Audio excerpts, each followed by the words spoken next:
الحمد للہ رب العالمین والصلاة والسلام علی نبینا محمد صلی اللہ علیہ وسلم وعلی آلہ واصحابہ اجمعین ومن تبعہم بإحسان الی یوم الدین۔ معزز سامعین کرام، کل کے درس میں آپ کے سامنے جو باتیں پیش کی گئیں وہ کچھ چند نہایت خطرناک عادات جو بچوں میں پائی جاتی ہے یا بچے ان میں ملوث ہو جاتے ہیں اس کا ذکر کیا گیا۔ بالخصوص سگریٹ نوشی، منشیات اور نشہ آور چیزوں کا استعمال، زنا اور اغلام بازی وغیرہ، اور پھر بتایا گیا کہ اس کے کتنے خطرناک نتائج ہماری نئی نسل میں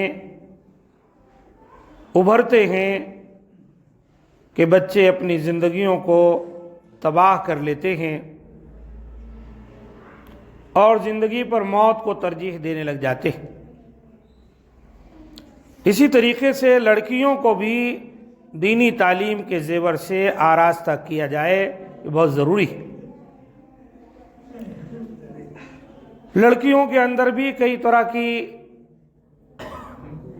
برائیاں پائی جاتی ہیں، کئی طرح کے عادات کہ وہ بھی پوشیدہ طور پر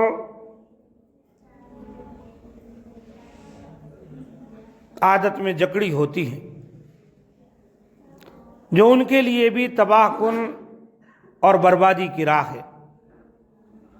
اس لیے اسلام میں لڑکیوں کی تعلیم و تربیت بھی لازمی قرار دی گئی۔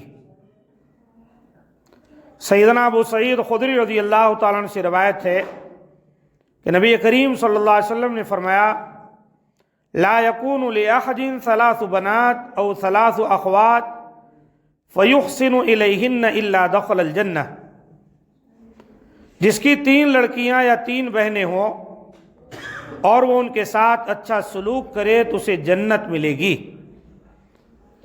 صحیح الادب المفرد للالبانی کی حدیث ہے، جلد 1 صفحہ 103 پر آئی۔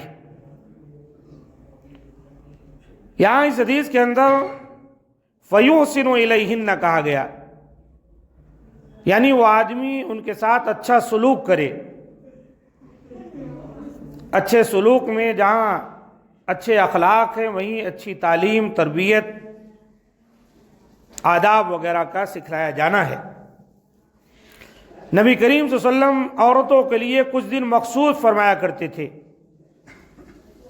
ان دنوں میں آپ انہیں وہ باتیں سکھاتے تھے جو اللہ تعالیٰ نے آپ کو بتائی تھیں، اور ایسا آپ نے اس لیے کیا کہ ایک عورت آپ کے پاس آئی، اس نے کہا: اللہ کے رسول، مرد تو آپ کے احادیث سن لیتے ہیں، آپ ہمارے لیے بھی ایک دن مقرر فرما دیجئے جس میں ہم آپ کے پاس حاضر ہوں، آپ ہمیں وہ باتیں سکھائیں جو اللہ تعالیٰ نے آپ کو بتلائی ہیں۔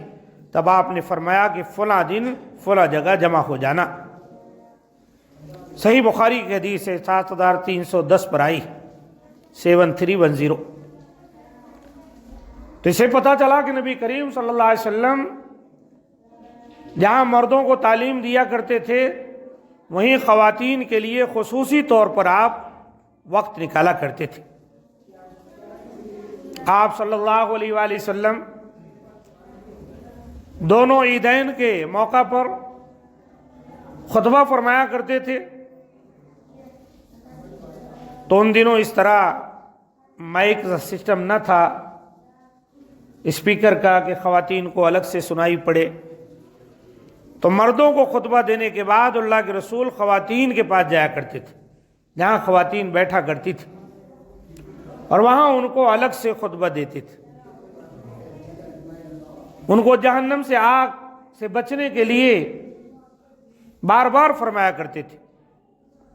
کبھی آپ فرماتے: میں نے جہنم دیکھی، اس میں زیادہ عورتوں کو جلتے دیکھا۔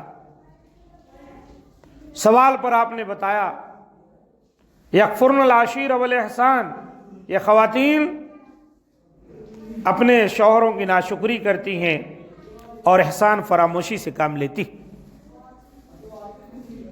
اور آپ صلی اللہ علیہ وسلم انہیں خصوصی طور پر ابھارتے تھے کہ وہ زیادہ سے زیادہ صدقہ کریں، تصدق نہ کہہ کے، اور خواتین اپنے زیورات اتار اتار کر حضرت بلال رضی اللہ تعالیٰ عنہ جو صفوں میں رہتے تھے، چلتے رہتے تھے، ان کے دامن میں ڈال دیا کرتی تھی کہ نبی کریم صلی اللہ علیہ وسلم نے مردوں کو جہاں تعلیم دی، بچوں کے لیے تربیت کا حکم دیا، وہیں خواتین کو بھی جا وجہ ملتا ہے۔ اللہ کے رسول نے خصوصی تعلیم دی، خواتین آتی، سوال کرتی، آپ جواب دیتے۔ بہت سارے مسائل رہتے تھے، طہارت کو لے کر مسائل، نماز کو لے کر مسائل، میاں بیوی کے معاشرتی مسائل، اولاد کے مسائل آتی ہیں، اللہ کے رسول جواب دیتے۔ قرآن مجید بھی آپ مطالعہ کریں، سورہ نساء خواتین پر مشتمل، سورہ نور، سورہ حجرات، سورہ طلاق، سورہ تحریم، ایسی کئی صورتیں ہیں جن میں خواتین کے زیادہ مسائل بیان کیے گئے۔